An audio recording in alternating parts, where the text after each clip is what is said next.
Hey, what's going on, everybody? Welcome back to Broken Branch Woodshop. My name is Mark, and we've got a good one for you today. My mother-in-law has come into town, and she brought with her some buttons that belong to her mother, who passed away about 2 years ago.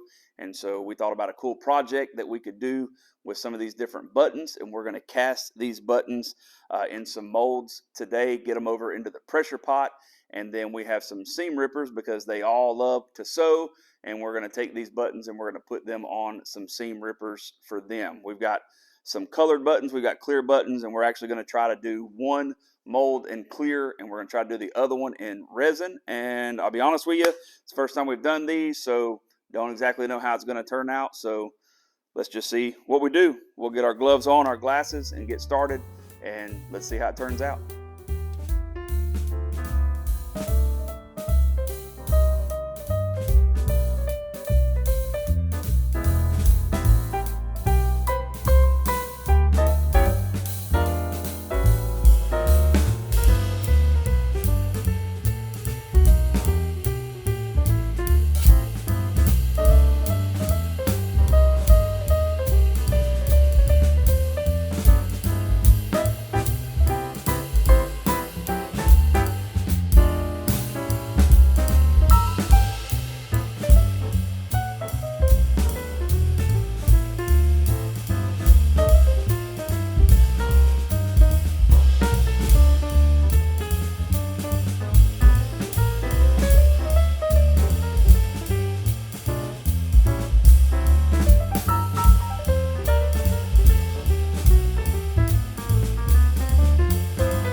All right, so we got these casted and everything, got them drilled out, got them glued up. As you can see, there was an issue a second ago. The one with the colored one turned out great. We're going to get this cleaned up on the oscillating sander over here, and then we're going to get it on and turn it.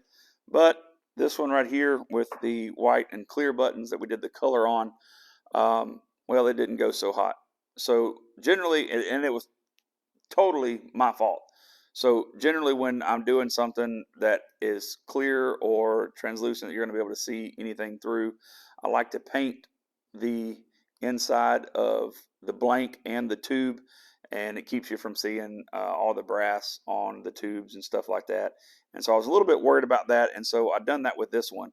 Where I messed up is normally before I glue it up, I'll actually take the tube and run it up in there, because sometimes when you're painting the inside of them, you'll get like some little globs and stuff like that in there that'll stop the brass tube from going all the way through. You gotta kind of push through it, clean that out a little bit before you glue. And I totally didn't do that. I put the glue on there real quick, ran it up in there, and when I ran it up in there, it hit one of those little glue spots that was in it. When it done it, it stopped me from being able to push it through any further.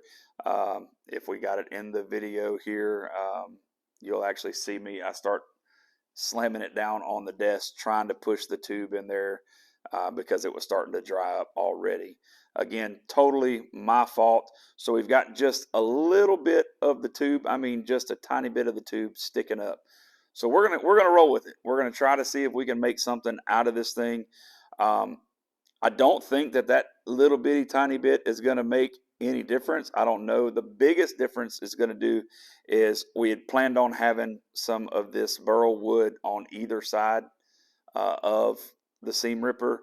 The only thing that's going to do, because it shortened it up over here, we're probably going to lose this whole uh, piece of wood right here. And so we'll have the burl wood on one side, and then it'll just come down to the end of the buttons.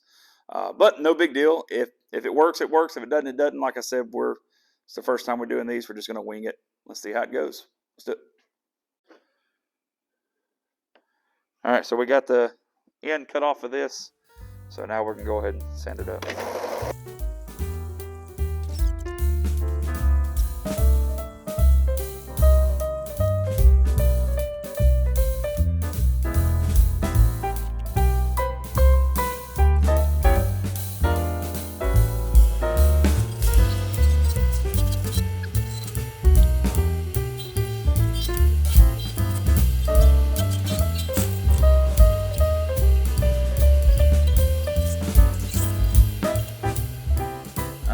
So you can definitely tell, let's get the camera in here. You can definitely tell when the tool is hitting those metal buttons. And as you can see right here, it's actually just peeling them up. Let's see if I look, yeah, I can pull that up there where it's just peeling it off. A little warm. But you can feel the little pieces hitting into your thumb. I don't really want to wear gloves because I don't want to risk the glove getting caught in here. But you can definitely feel all those metal pieces coming off and hitting your hand for sure.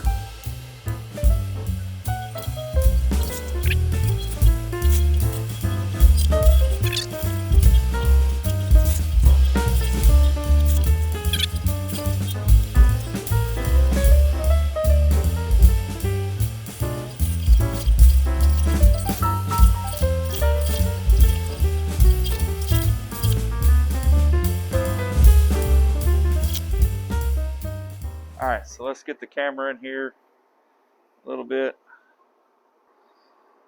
Can you see? We have had our first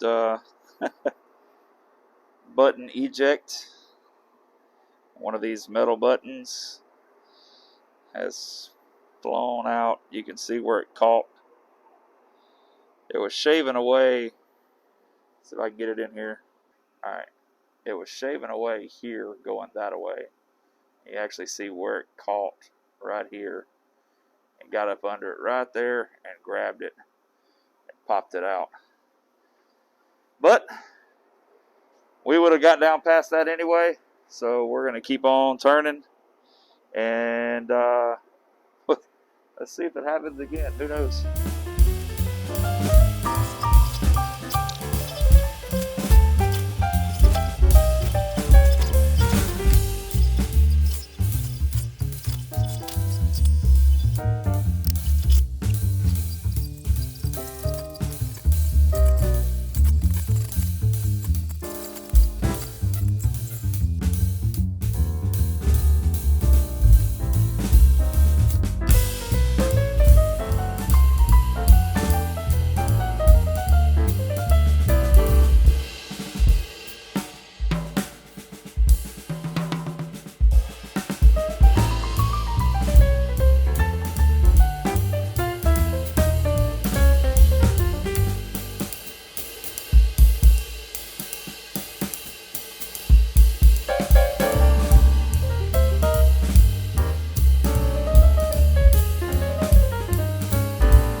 so it's been about 2 weeks since we shot the first part of this video. Whenever we were turning it, doing everything, we just had a ton going on. I actually have pin blanks and bottle stopper blanks and turned pins that I've already done. I've been working on. We got a show coming up actually in just a little bit, probably in about 2 weeks. And so I got super busy doing all of that, and we haven't actually shot the end part of this video until today. But real quick, to jump back to what happened, this first one was it was a fail, to say the least. As I said, when we started doing this, I wasn't real sure how these were going to go. The one that I would vaguely call a success, well, I'll go over that one here in a minute. This one, you can probably see in the video, throughout it was chipping out real bad, and the plastic buttons on the inside, when the tools were hit them, they were just, some of them were just turning to powder, and it felt like it was just sandblasting my hand. And then we got down here close to this end, and it just ate it to pieces, and it just all the way down to the painted tube, everything. It just didn't go well. So this one was a no-go. However, this other one, as much as we had problems in it, we actually got it to completion, and I was super glad that we were able to do that. So it does have the different rippers. It's got a small on one end and a large one on the other end, and everything turned out great on that as far as that goes. Now, the issues that we did have with this one were it chipped out really bad too, and we got it to a point right now that it's acceptable. We had some issues with this wood here on the end. We got into it. It was very, very punky, very soft. It's even got a little chip out right there that I'm not real happy about. But it happened. The major thing with this one, and we had all the different colors in it and stuff. We didn't realize it when it actually gets into these colored buttons. They're actually white on the inside. And so you got all the different colors, and then partial buttons of the white and stuff like that. What did not turn out too well and caused most of the problems were these brass buttons. I didn't know how they were going to turn out, and they did not turn very well at all. Some of these that are at certain angles, they did okay, but as soon as the tool would really dig into one of them, it would rip it out of the blank, throw it across the room, and then it would just leave a gaping hole where it was at.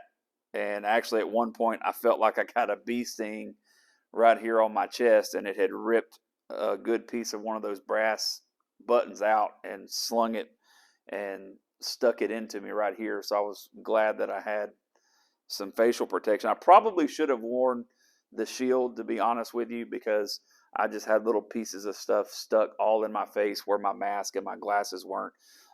Next time doing buttons, things like that, I'll wear the full shield for sure.